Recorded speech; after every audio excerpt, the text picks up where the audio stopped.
Hoy vamos a charlar sobre la interpretación profunda, lo que la Kabbalah nos dice, la energía que tenemos disponible esta semana, correspondiente a esta porción llamada Balak. Balak era un rey de Moab, y Moab era uno de los pueblos enemigos de Israel, junto con algunos otros. Y este rey llamado Balak ben Zippor, así como que Balak, hijo del pájaro, era una persona muy negativa que odiaba en forma recalcitrante al pueblo de Israel. Había visto todas las bendiciones que el Creador le había otorgado a Israel. Había visto cómo Hashem le dio la Torá, cómo cuando había necesidad de beber agua, había agua, cuando había necesidad de que apareciera alimento, llovía maná, y todo eso fueron testigos algunos de estos seres negativos como Balak. Y entonces este pueblo de Moab, del que Balak era rey, sintió mucho miedo. Vayagar Moab mipnei ha'am me'od. Y aquí vamos a analizar que justo dentro de este marco del mes de Tamuz, en donde hablamos de la posibilidad de conectarnos con la divinidad a través de la emotividad. El miedo justamente es la emotividad más negativa que puede haber. Entonces, por miedo, se dice aquí que Moab sintió esta aversión por los israelitas, y entonces Balak, hijo de Zippor, el rey de Moab, en esa época mandó emisarios a un ser llamado Bilam ben Beor, Bilam hijo de Beor, a su tierra natal, y le mandó decir que hay este pueblo que está asentado allí frente a nosotros, que es un pueblo formidable, que es un pueblo que puede exterminarnos. Y entonces, sabiendo que tú, Bilam, eres un gran mago, quiero que vengas y te voy a pagar para ello. Te voy a contratar para que vengas y maldigas al pueblo de Israel. Y es interesante, comenzando, que los nombres en hebreo Balak, el rey, y Bilam, el mago, que por cierto, Balak también se dice que era un hechicero y que obtenía esta hechicería a través de un ave, de un pájaro que tenía en su poder, y que le mostraba cosas y que enseñaba, le mostraba una serie de cosas que iban a pasar en el futuro y demás, a través de entender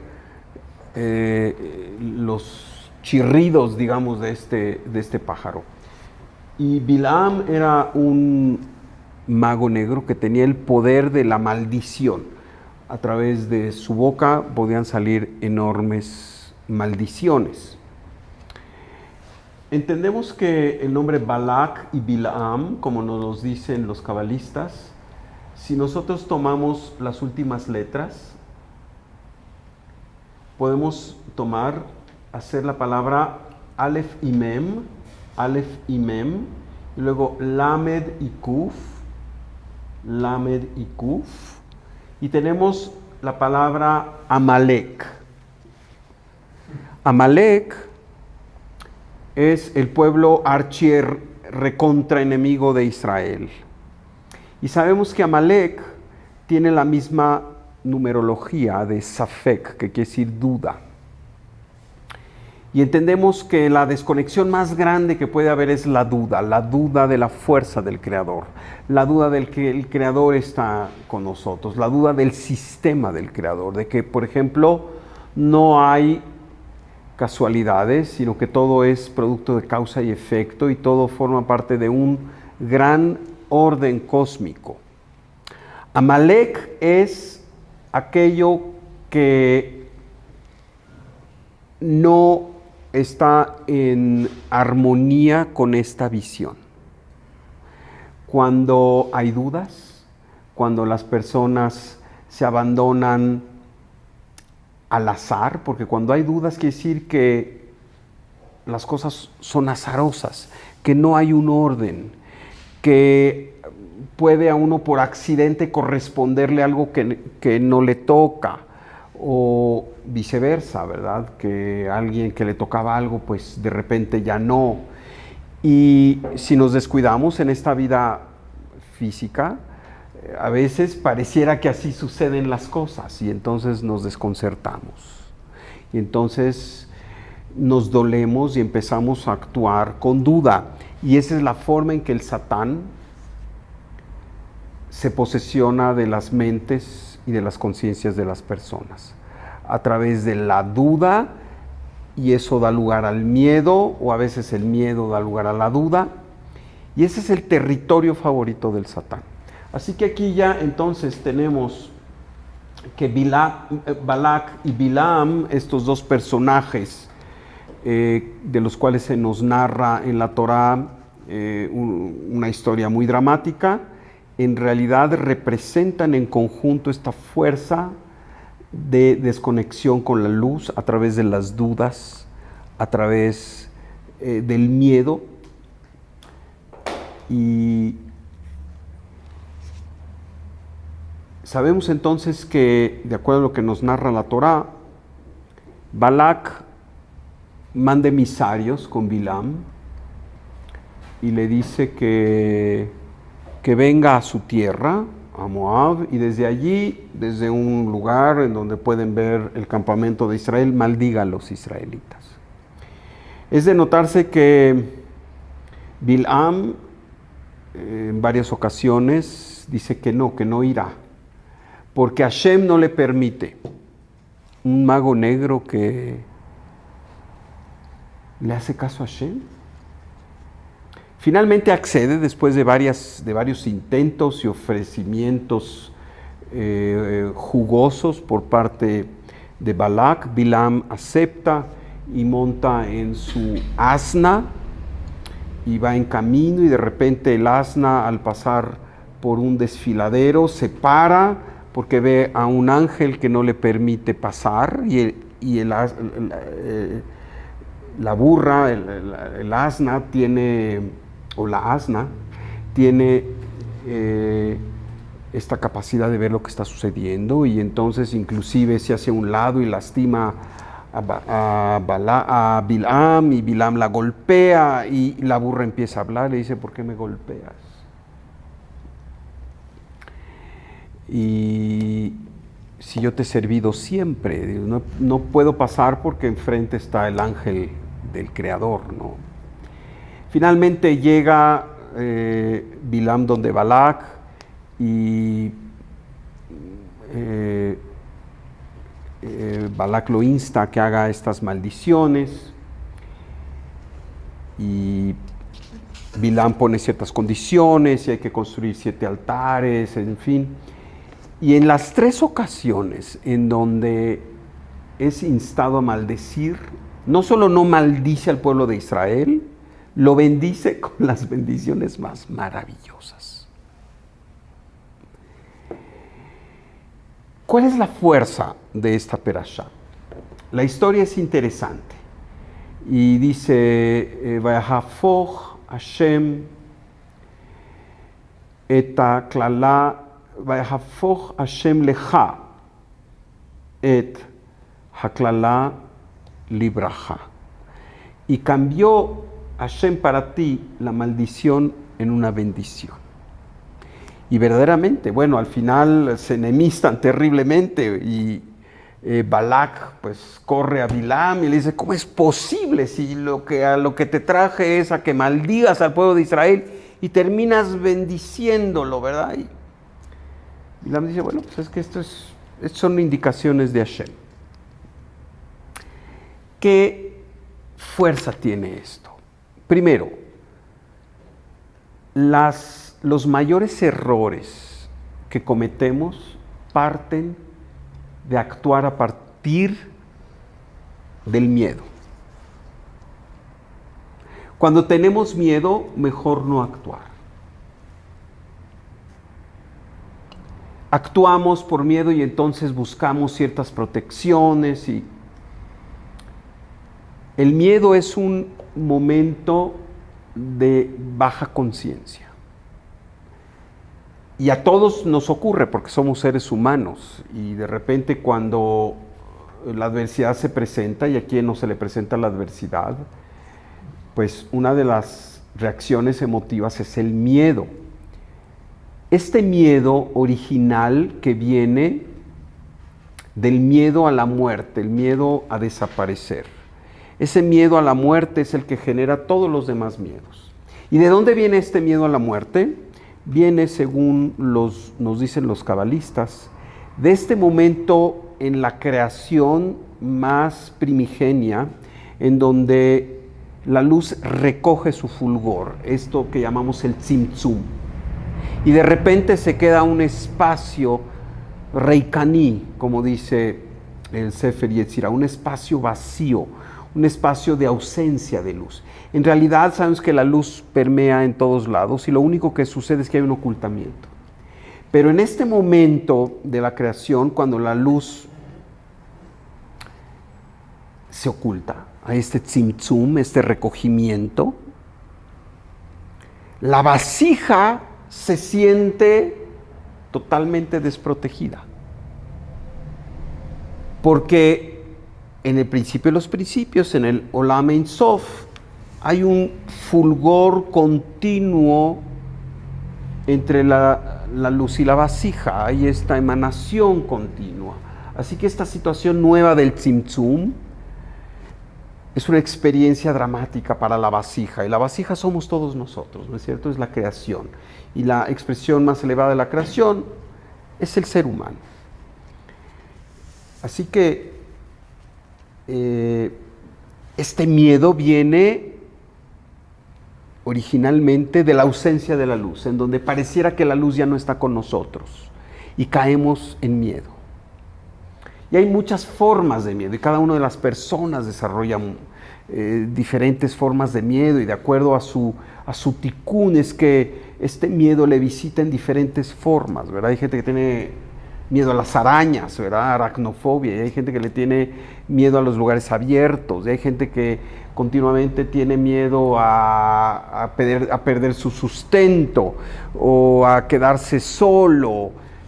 Hay muchas formas de miedo, cada una de ellas corresponde a una forma de corrección que tenemos que desarrollar. Y mucha gente dice, oye, pero el miedo también es esta forma en que evitamos ser comido por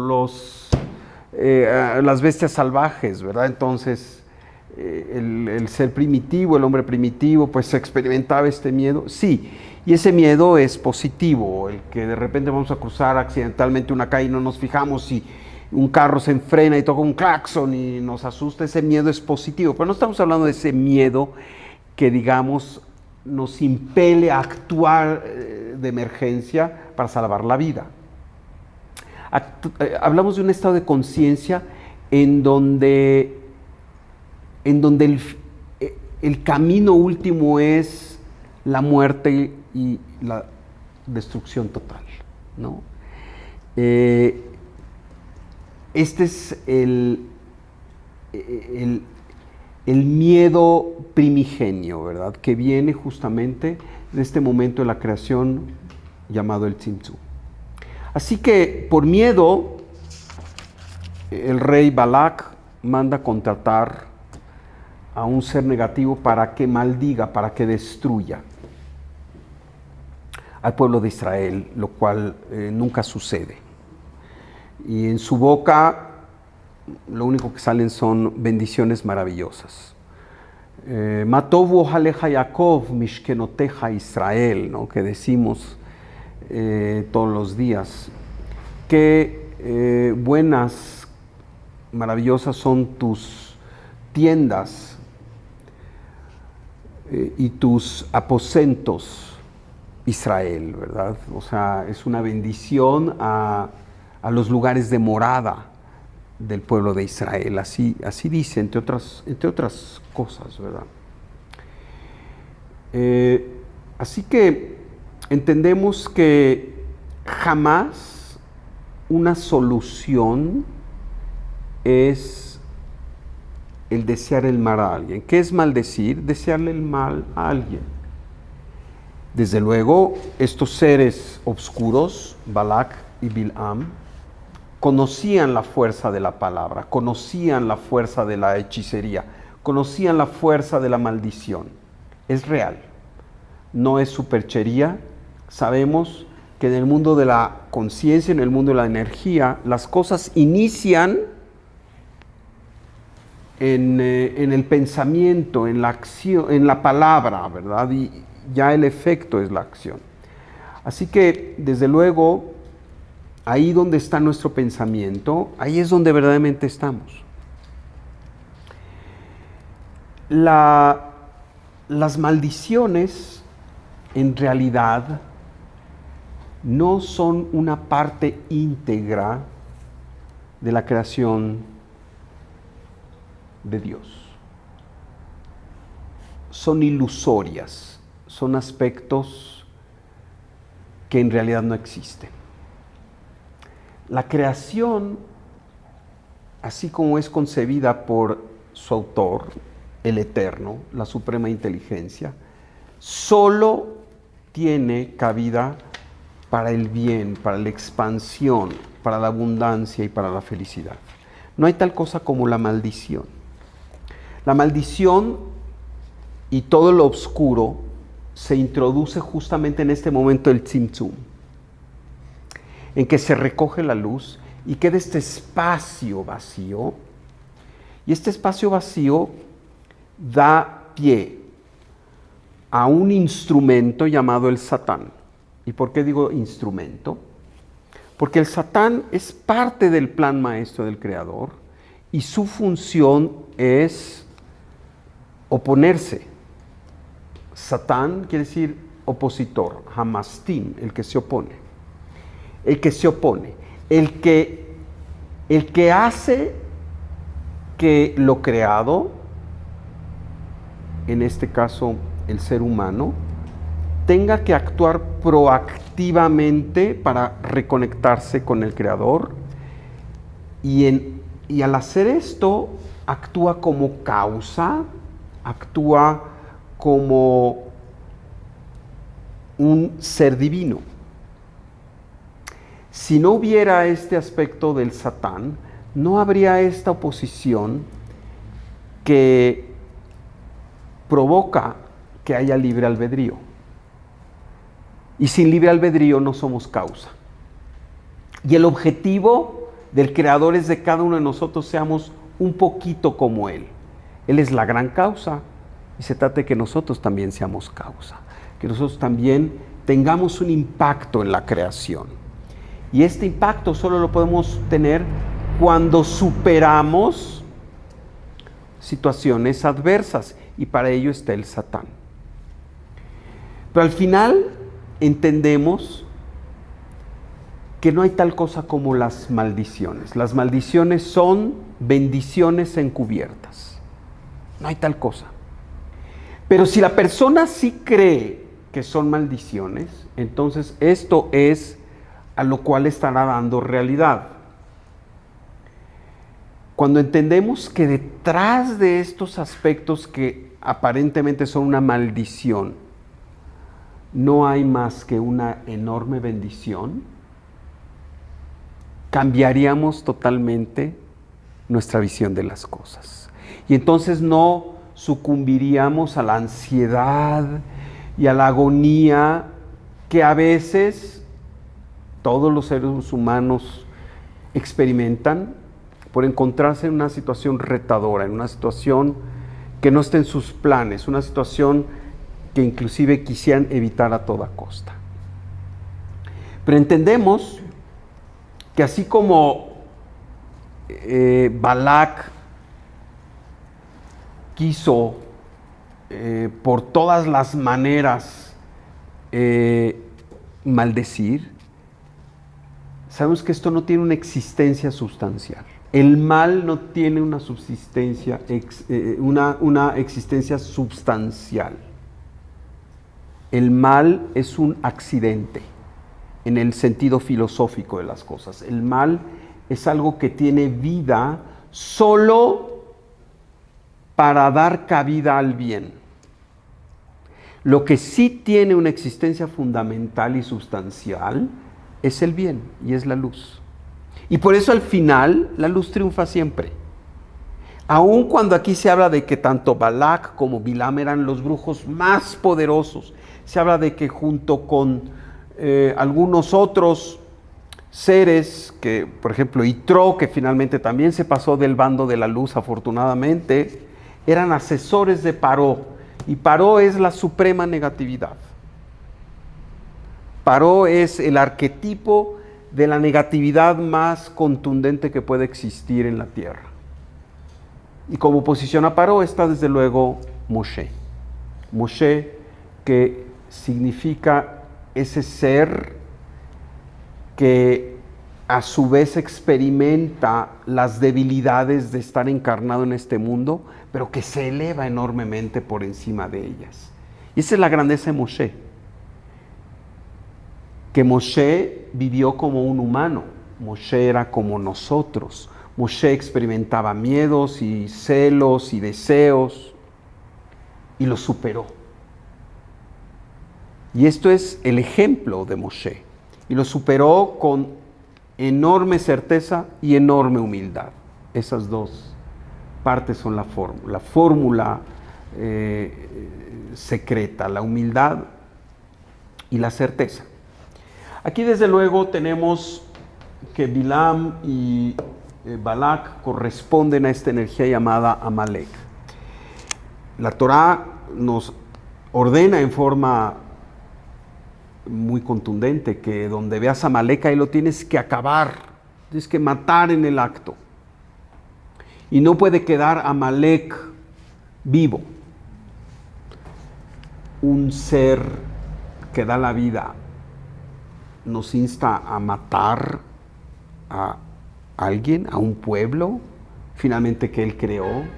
Pero entendemos que los secretos de la Torá son justamente para que dilucidemos sobre las cosas importantes de este mundo y de la vida. Y en ese sentido, claro que el ordenamiento de Hashem no es matar a nadie, es acabar con nuestra duda. Ahí sí. Saben, hay cosas que podemos transformar, como por ejemplo el deseo de recibir.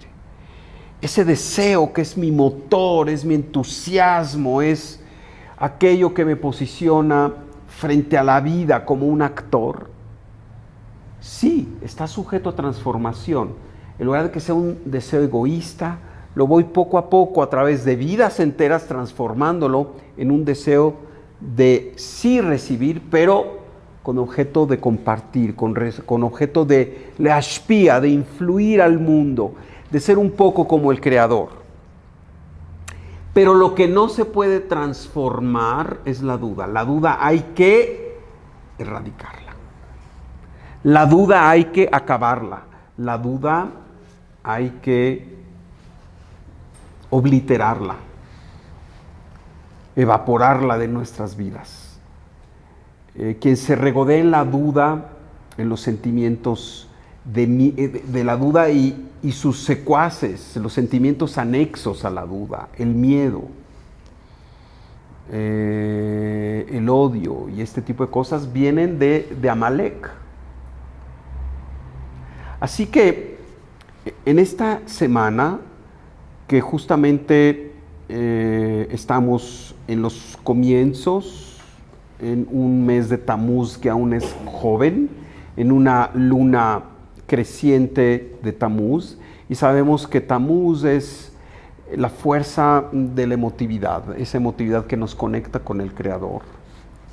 Justamente es el momento en donde queremos conectarnos con esta fuerza de erradicar de nuestro repertorio emotivo al aspecto de la duda. La duda no solo es algo emotivo, la duda también es algo muy intelectual. Y de hecho, cuando nos abandonamos en forma desbalanceada a la racionalidad, la duda es algo que acompaña a la persona. ¿Pudiera haber dudas positivas? Sí, las dudas que nos invitan a investigar más. Esas son dudas maravillosas, pero no la duda de que el Creador esté en mi vida, no la duda de que todo es para bien, no la duda de que no hay tal cosa como una situación que viene para destruir a alguien nada más porque sí. La duda de que existe un plan maestro. Esta no es la duda con la que queremos conectarnos, y más bien la queremos erradicar de por vida y para siempre.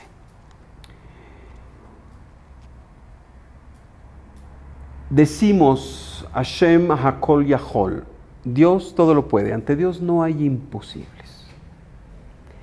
Y a veces parece que nos enfrentamos a un enemigo formidable, sea este enemigo otra persona que está muy bien posicionada, o una situación que es formidable y aplastante y que sentimos que es como un tsunami, ¿verdad? Y que no tenemos forma de actuar y de salir triunfantes. Pero Hashem Hakol Yahol, Dios todo lo puede, y así como algo que parece una maldición, Hashem lo transforma, lo torna en una bendición.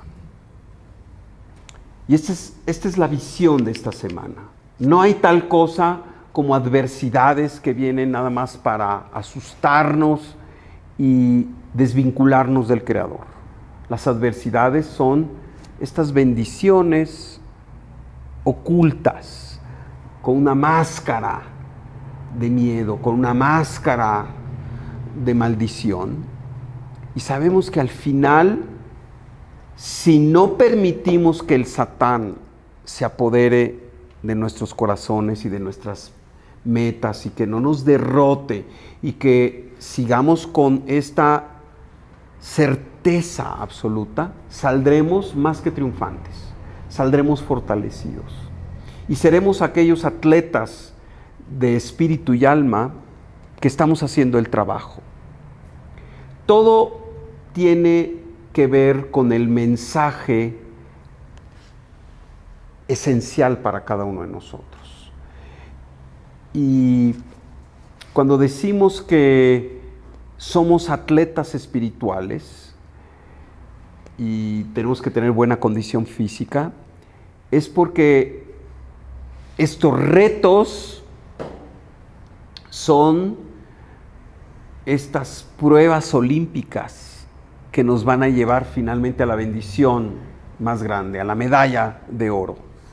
Sin estas supuestas maldiciones, adversidades, situaciones en donde las cosas parece que ya no tienen remedio y que las superamos y las superamos siempre, entonces estamos fortalecidos para nuestro siguiente nivel, para nuestro momento en donde vamos caminando hacia nuestra versión perfecta, hacia nuestra mejor versión.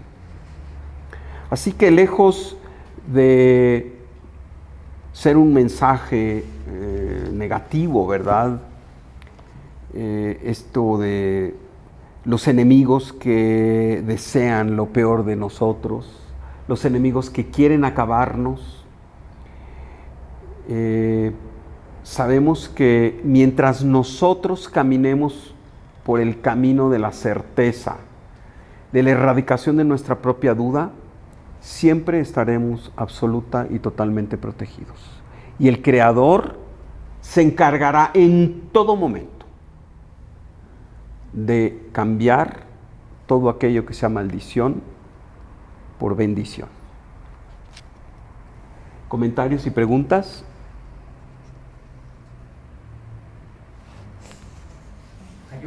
Hay una verajá Sí. que se dice cuando uno tiene un mal sueño. Hay una verajá que se dice cuando uno tiene un mal sueño, nos dice Jaime. Esta verajá se dice cuando suben los Juanim. Sí. Y de manera muy clara esa verajá dice que le pedimos a Dios que cambie un mal sueño por algo bueno. Así es. Como cambió las probables maldiciones que nos iba a dar Bilam por bendiciones. Claro. Sí, ¿no?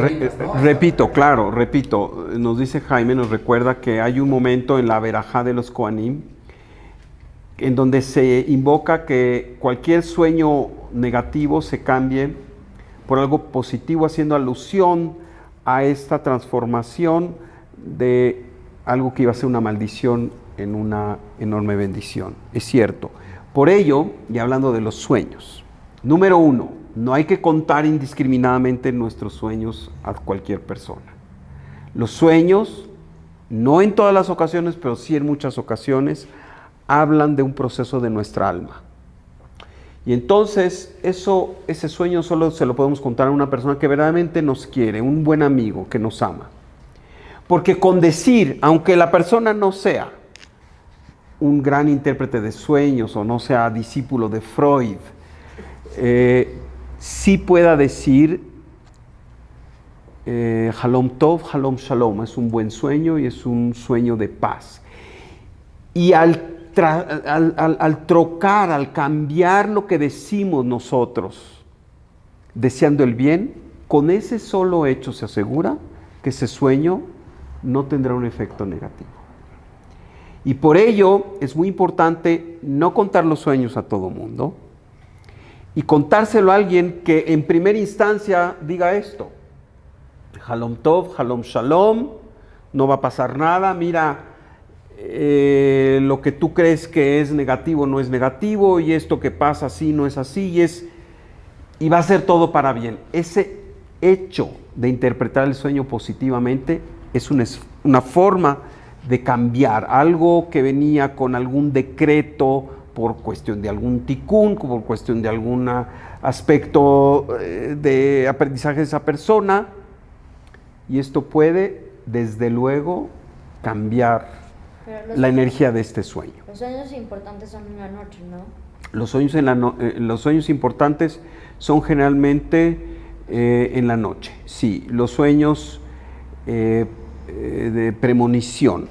Nos dicen nuestros sabios que los sueños, por ejemplo, ya cuando amaneció, o si por ejemplo estamos descansando y soñamos y es de día, esos sueños no necesariamente son premonitorios, son más bien situaciones de tipo muy psicológico, expresiones de miedos, de deseos, etcétera, etcétera, ¿verdad? ¿Algún otro comentario, pregunta? Hasta la próxima, gracias. Amigos, todos aquellos que deseen profundizar en el conocimiento de la Kabbalah, comprometerse más con este sublime conocimiento, tenemos actividades, tenemos reuniones. Por favor, contáctanos.